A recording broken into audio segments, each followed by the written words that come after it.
dark matter, as we've all been describing it. And it's not a weird thing that you could have a particle that doesn't interact with our particles.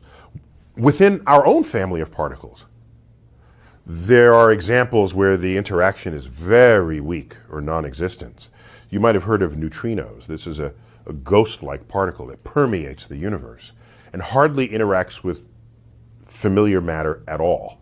Yet it is part of our family of particles that we know exist and that we can detect and interact with.